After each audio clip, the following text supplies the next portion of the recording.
এই ডাব্বাতে রয়েছে বেশ কিছু মনোক্লেটস অর্থাৎ কেউটের ছানা।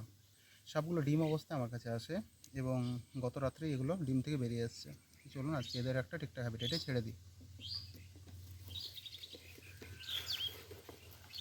চলো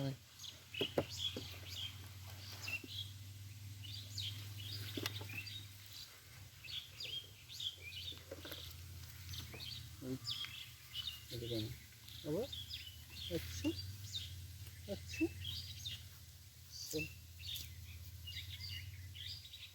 চল